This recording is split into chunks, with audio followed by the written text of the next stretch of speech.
How's it going, gamers? This is RebelX here in the War Room, and today we're looking at Dragon Age Inquisition.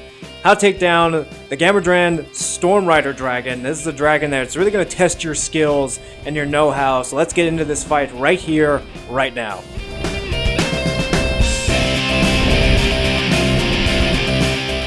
And gamers, you will find the Storm Dragon in Orlais. Now this is actually part of a side mission you'll have to do, along with the fact of unlocking a certain area, as well as clearing debris out for your soldiers. So this is going to cost you some power points as well to find where this dragon is located. But once you do find this dragon, I recommend that you have, instead of 2 mages combo and 2 warriors like I've been doing lately, I would have 1 mage, 1 rogue character for arrows, and 2 warriors. Now the thing about this dragon, that this is an electric dragon. It's a level 15 dragon. And as I said before with other dragons, that you want to focus on one particular body part. I recommend the front right leg, as I've always been doing. Have your entire party focus their attack on this dragon's leg.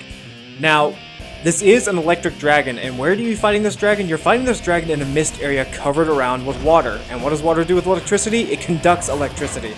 This dragon makes up for its strength in its way of how it fights you. So make sure you and your team stay the hell away from the water when this dragon launches its electric breath. As you see right here, it shoots its electric breath at me. Look behind my character, you'll see that the water is electrified. This will increase the dragon's attack strength in terms of you stepping into it by ×3. So that level 15 dragon just had its attack power raised even higher because of the fact you and your party are stuck in the water. You want range combat fighters in this. You do need warriors in order to weaken this dragon a lot faster, but I recommend you have an archer on your team, along with the fact of having a mage as well. If you play as a rogue character, switch over to using a bow and arrow if you haven't been doing so already.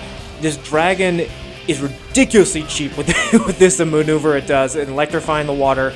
The only way you can actually fight this dragon is near water. The thing I recommend you do is get the dragon away from water as best you can. You'll see some rocks and some ruins right next to the battle area. Try to use that to lure the dragon closer and closer to that area. Try to get it out of the water, get it on land a little bit. That way at least your warriors can fight this dragon without worrying about being electrified, along with the fact with your rogue classes as well. The best thing I recommend to do as well is make sure your mages and rogues get the dragon's attention more than your warriors. If your warriors are caught with fighting this dragon, it will electrify the water around it, defending itself. Now halfway through killing this dragon, it will take to the skies and disappear from the map for a few moments. When it comes in, it will dive bomb. It will literally slam the ground, do landing damage, and will actually shoot a ball of electricity at both you and your teammates before it comes in for a landing. This is kind of like the finishing move. This can wipe out your whole team if you are not careful and you know where this dragon is. So take cover, use the rocks for cover. Make sure to use those little islands as well for cover, and also areas to position your troops. Try to position your mages and also your rogue characters with bow and arrows on high ground. That is the best way you're going to be able to kill this dragon. You are going to be losing some teammates on this because of the fact that just the dragon will always fight in this body of water and electricity. So make sure your guys are also equipped with electric ruin resistant armor and ruins on their weapons, so they won't take as much damage as they normally would with normal armor and weapons. But after you're fighting this dragon, you're beating the heck out of this dragon, and you're withstanding the fight, you will finally bring this dragon down once and for all. Also too is that make sure you also use fire attacks. That will do wonders against this electric dragon. But once this dragon is dead, make sure you scuffle around and make sure you try to find everyone as well, all your teammates, because you will have teammates that will be down. But the rewards you get for beating this dragon are actually pretty damn cool if you were playing as a rogue character or have a rogue character on your team.